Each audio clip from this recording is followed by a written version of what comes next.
बताया जा रहा है कि इन पर काम का इतना दबाव है कि कई बीएलओ अपनी जान दे रहे हैं।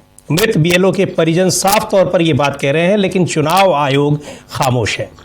इस बीच देश भर में इस एसआईआर के खिलाफ राजनीतिक दल सड़कों पर उतर रहे हैं। पश्चिम बंगाल में मुख्यमंत्री ममता बनर्जी ने एसआईआर के खिलाफ बनगांव में एक रैली की और खुद भी उसमें मौजूद रहीं। ममता बनर्जी इस रैली में मौजूद थी ही और इसके अलावा उन्होंने चुनाव आयोग और सरकार को चेतावनी दी और सवाल पूछा कि आखिर चुनाव आयोग इतनी हड़बड़ी में क्यों है। क्या कुछ कहा ममता बनर्जी ने, सुनते हैं। আমি বিজেপিকে বারবার বলি, ওরে আমার সাথে খেলতে যাস না। আমার সাথে খেলতে গেলে আমি যে খেলাটা খেলবো সেই খেলায় তোমরা আমাকে ধরতেও পারবে না, ছুটতেও পারবে না, নাগালও পাবে না। সারা ভারত সরকার বসে থাকো, সব এজেন্সি নিয়ে বসে থাকো, কোটি কোটি টাকা খরচ করো, টাকা গুজে গুজে দাও, টাকা নেবে লোকে, তোমায় ভোট দেবে না। কারণ তুমি এক মাসের জন্য টাকা দেবে আর 365 দিন চলবে কোত্থেকে? বছরের পর বছর চলবে কি করে? মানুষ কি চায়? জীবনের নিরাপত্তা, বাঁচার নিরাপত্তা, গণতন্ত্রের নিরাপত্তা, সম্পত্তির নিরাপত্তা, সন্তানের নিরাপত্তা, মা বোনদের সম্মান। সম্মান না দাও, অসম্মান করতে চেয়েও না। এসআইআর করতে 3 বছর টাইম লাগে। 2002-এ লাস্ট হয়েছিল। আমরা কেউ বলিনি তো করতে হবে না। আমরা কি বলেছি? তুমি একটাও জেনুইন ভোটারের নাম বাদ দিতে পারবে না, যারা ভোট দিয়েছে, যারা বিভিন্ন স্কিমে টাকা পায়, যারা দীর্ঘদিন এখানে বসবাস করছেন, তাদের তাড়ানোর কোনো অধিকার তোমাদের নেই। বিজেপি অফিস থেকে লিস্ট ঠিক করে দেবে, গভর্নমেন্ট কে ঠিক করে? পাবলিক ভোট দিয়ে। এখন সিস্টেমটাই পাল্টে যাচ্ছে দেখছি। ইলেকশন কমিশন ঠিক করবে, গভর্নমেন্ট কে ঠিক করবে, তা কখনো হয় নাকি? ইলেকশন কমিশনের কাজ হচ্ছে ইম্পার্শিয়াল চেয়ার মেনটেন করা, not to become the BJP commission but to a election commission, impartial election commission. तो ममता बनर्जी कह रही हैं कि 2002 में भी हुआ था एसआईआर और हमने कभी नहीं कहा कि आप एसआईआर नहीं करा सकते हैं। मैं केवल कह रही हूं कि किसी भी वैध मतदाता को नहीं हटाया जाना चाहिए। चुनाव आयोग एक निष्पक्ष चुनाव आयोग होना चाहिए और यही मांग की जा रही है। ये भाजपा का चुनाव आयोग, किसी राजनीतिक दल का चुनाव आयोग, सरकार का चुनाव आयोग नहीं होना चाहिए। और इसको लेकर ये आप देख रहे हैं जो विजुअल्स स्क्रीन पर चल रहे हैं, इसमें ममता बनर्जी खुद इस रैली में, इस जो एसआईआर के खिलाफ रैली है उसमें शामिल हुई। और ममता बनर्जी के ही मंत्री हैं सिद्दीकुल्ला चौधरी, वो कह रहे हैं कि ऐसा एसआईआर कभी नहीं देखा, कहीं नहीं देखा। जिस तरीके से ये एसआईआर जिस हड़बड़ी में कराया जा रहा है, मुख्य चुनाव आयुक्त ज्ञानेश कुमार इतनी हड़बड़ी में क्यों है, ये सवाल बार बार पूछा जा रहा है। सुनते हैं क्या कहा है। सिद्दीकुल्ला भी कह रही हैं, उनके मंत्री भी कह रहे हैं और कि सिद्दीकुल्ला चौधरी साहब की चुनाव आयोग को निष्पक्ष होना चाहिए, किसी पार्टी का नहीं होना चाहिए। लेकिन चुनाव आयोग को शायद ये नहीं समझ में आ रहा है या फिर वो समझना नहीं चाहता है। कोलकाता में एक दिन पहले हजारों की संख्या में बीएलओ भी सड़कों पर उतर चुके हैं और जिस तरह से सिद्दीकुल्ला कह रहे हैं कि कैसे बीएलओ को काम करना पड़ रहा है, किस तरीके से। ममता बनर्जी पश्चिम बंगाल की मुख्यमंत्री चुनाव आयोग को पत्र लिख चुकी हैं। हालांकि आयोग ने 28 नवंबर को टीएमसी के नेताओं को बातचीत के लिए बुलाया है, लेकिन सवाल वही है कि आयोग इतनी हड़बड़ी में क्यों है। सवाल यह भी है कि इन बीएलओ की मौत का जिम्मेदार कौन है। कांग्रेस पूछा जा रहा है कि आखिर कौन है जिम्मेदार इन बीएलओ की जो अपनी जान दे रहे हैं, जो इतने दबाव में काम कर रहे हैं, उनके साथ जो कुछ दिक्कतें आ रही हैं। सवाल कई पूछे जा रहे हैं और बिहार का भी जिक्र किया। और बिहार में एसआईआर चुनाव आयोग ने करवाया, इसी हड़बड़ी में करवाया। जो आशंकाएं जताई जा रही थी, उन्हीं वो आशंकाएं साबित हुई चुनाव के बाद, जो रिजल्ट आए हैं, जो परिणाम आए हैं। और बिहार का मुद्दा आपको बता दें कि वो अभी भी सुप्रीम कोर्ट में लंबित है। यानी यह मुद्दा लंबित है कि बिहार में चुनाव आयोग को एसआईआर स्पेशल इंटेंसिव रिवीजन कराने का अधिकार है या नहीं। यह मुद्दा लंबित है सुप्रीम कोर्ट में। फिर उस पर सुनवाई होनी है, हो पाती है कि नहीं हो पाती है, इस पर भी हमारी निगाह रहेगी और आपको अपडेट भी बताएंगे अगर होती है सुनवाई। लेकिन आपको बता दें कि उसी एसआईआर के तहत चुनाव आयोग ने पूरी वोटर लिस्ट तैयार कर ली। बिहार में चुनाव की घोषणा भी कर दी, चुनाव भी हो गए और नतीजे भी आ गए। नतीजे वही आए, इन नतीजों की आशंका विपक्ष जता रहा था कि इस तरीके से जो एसआईआर हुआ है, इसके आधार पर नतीजे यही आएंगे।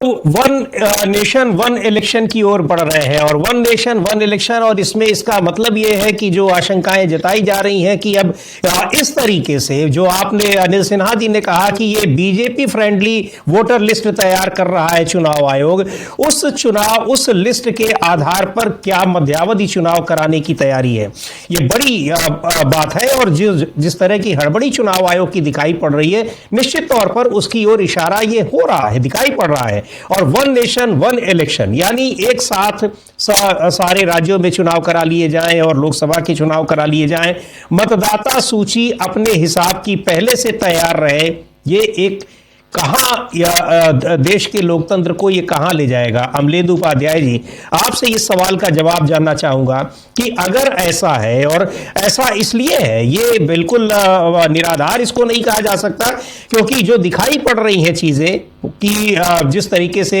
मतदाता सूची को लेकर चुनाव आयोग का मसला बिहार में करा सकते हैं या नहीं, एसआईआर अभी बताइए कितनी बड़ी बात है। सुप्रीम कोर्ट अभी ये तय ही नहीं कर पाया कि ये राइट है, संविधान ने चुनाव आयोग को ये अधिकार दिया है या नहीं दिया है एसआईआर कराने का, लेकिन अभी वो तय ही कर रहा है, सुनवाई ही कर रहा है, कल फिर उस पर सुनवाई होनी है। यहां चुनाव आयोग ने उसके आधार पर मतदाता सूची तैयार भी कर ली और उसके आधार पर चुनाव करा भी दिए, परिणाम भी आ गए। तो ये क्या, ये जो चीजें हैं, ये देश के लोकतंत्र को कहां ले जाने वाली हैं? जी, एक तो मुझे लगता है कि कल भी शायद सुनवाई नहीं हो पाएगी एसआईआर पर, और फिर तारीख लग जाएगी। और लगता ये है समीर जी की मध्यावधि चुनाव भी हो जाएगा, उसके बाद भी जो है एसआईआर पर सुनवाई चलती रहेगी। तो ये तो अपनी अदालतों का जो हाल है वो आप समझ सकते हैं किस तरीके से है। वरना तो बिहार के मामले में ही जिस तरीके से सब चीज़ें सामने आई थी, तो उस पर तुरंत रोक लग जानी चाहिए थी।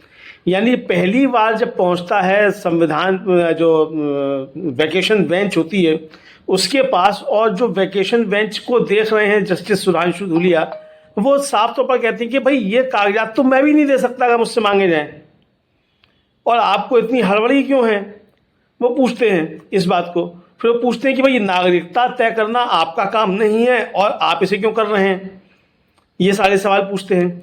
और जब बेंच बदलती है समीर जी, तो उसके बाद मालूम पड़ता है कि वो बेंच तो बदली, और बेंच बदलने के बाद फिर जो है वो विचार भी बदल गए सुप्रीम कोर्ट के। तो क्या कानूनी मसलों पर विचार ऐसे बदला करते हैं कि अगर जज साहब की बेंच बदल जाएगी तो कानून भी बदल जाएगा? ऐसा तो नहीं होता है। तो ये एक बड़े सवाल खड़े होते हैं कि आखिर क्यों झील लगातार झील पे झील मिलती रही और अभी भी वो झील जारी है, जबकि चुनाव आयोग लगातार सुप्रीम कोर्ट को धमकाता रहा, एक तरीके से कहा जाए हलफनामे दे देकर कि भाई आप हमारे काम में हस्तक्षेप मत कीजिए, ये हमारा अधिकार है, ये सारी बातें बताता रहा। और अभी भी मामला इसी पर है कि भाई ये संवैधानिक अधिकार चुनाव आयोग को ये एसआईआर कराने का है भी कि नहीं है।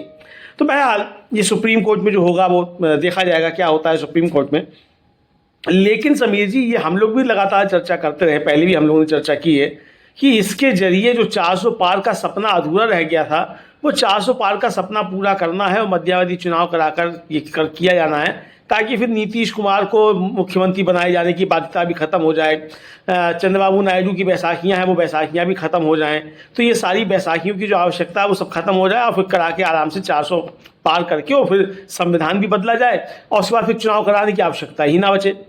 तो समीर जी, अगर ये एसआईआर हो जाता है, इसके जरिए मध्यावधि चुनाव होता भी है, तो फिर वो आखिरी चुनाव फिर होगा उस एसआईआर के जरिए जो होगा। उसके बाद फिर जिस तरीके से चीन में और रूस में चुनाव होते हैं उसी तरीके से चुनाव फिर हुआ करेंगे, तो उसकी तरफ देश बढ़ जाएगा एक तरीके से।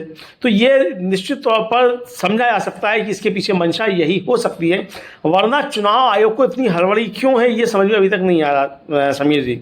और जाहिर सी बात है कि चिंताएं जो हैं, ये चिंताएं इसी तरीके की हैं, और ये चिंताएं आगे बढ़ेंगी, ये चिंताएं कम होने वाली नहीं हैं। अब देखना ये है कि अब ठीक है 28 तारीख को बुलाया अब सबकी ममता बनर्जी की पार्टी जो आकर मिले, तो उसके बाद शर्तें लगा दी कि कम लोग आएंगे कि कितने लोग आएंगे।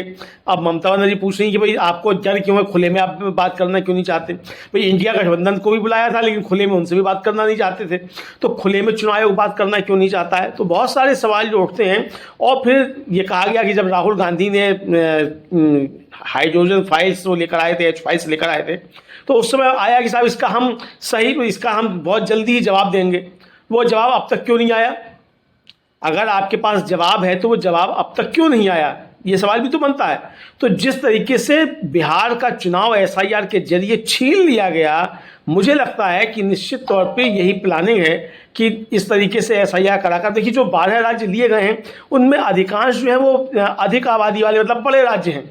उत्तर प्रदेश खुद में सबसे बड़ा राज्य है, तमिलनाडु है, बंगाल है, केरल है, इस तरीके के बड़े राज्य, मध्य प्रदेश है, राजस्थान है।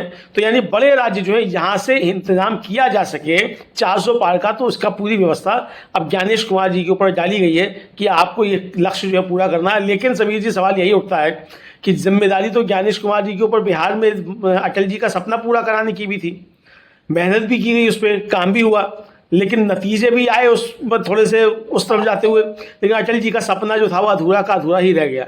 तो क्या ज्ञानेश कुमार जी के कंधों पे जो भार डाला गया है 400 पार कराने का, अगर ये होता भी है तो क्या 400 पार हो भी पाएगा इसके बाद भी?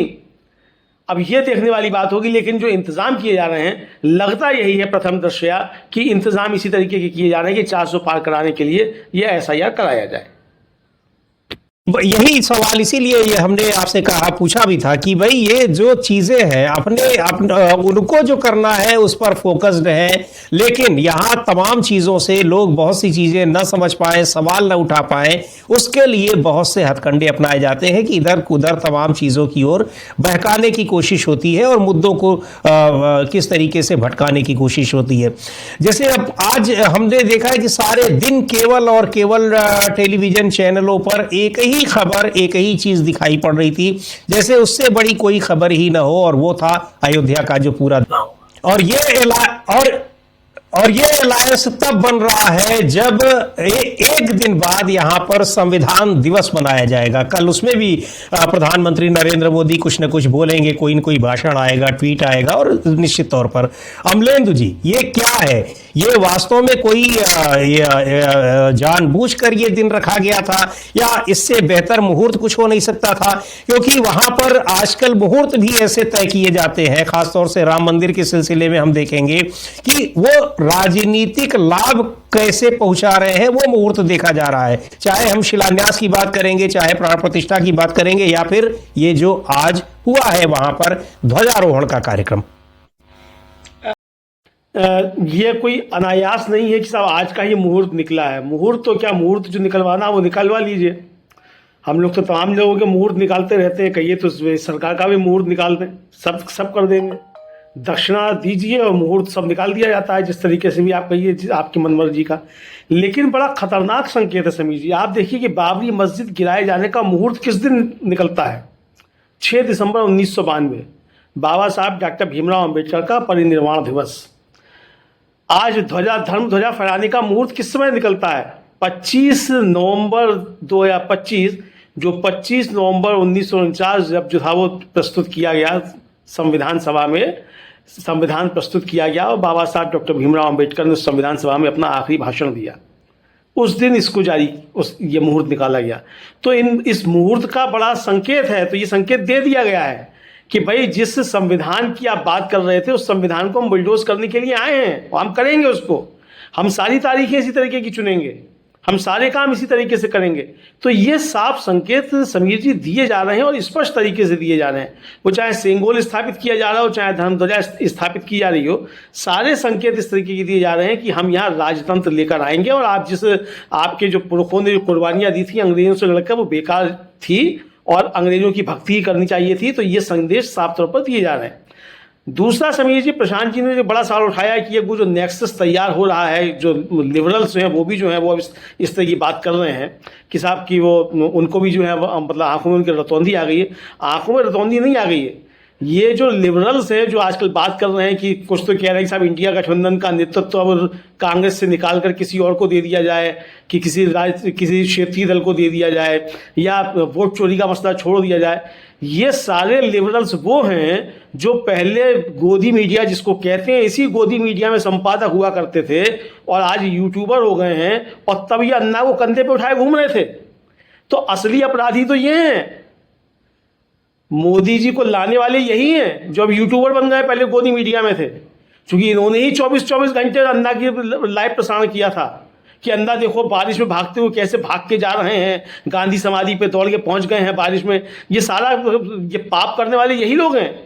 तो ये अपने पाप धोने के लिए इधर आ गए थे, लेकिन अब ये अपने असली रंग में आ रहे हैं। तो ये धीरे धीरे इसी रेंज पे आएंगे। तो ये कोई अगर ये समझता हो कि साहब ये जो यूट्यूबर सब हो गए हैं, पहले जो गोदी मीडिया में थे, ये कोई क्रांतिकारी हैं या पत्रकारिता कर रहे हैं, तो इस गलतफहमी से लोग जितनी जल्दी निकल आए वो ज़्यादा बेहतर रहेगा समीर जी।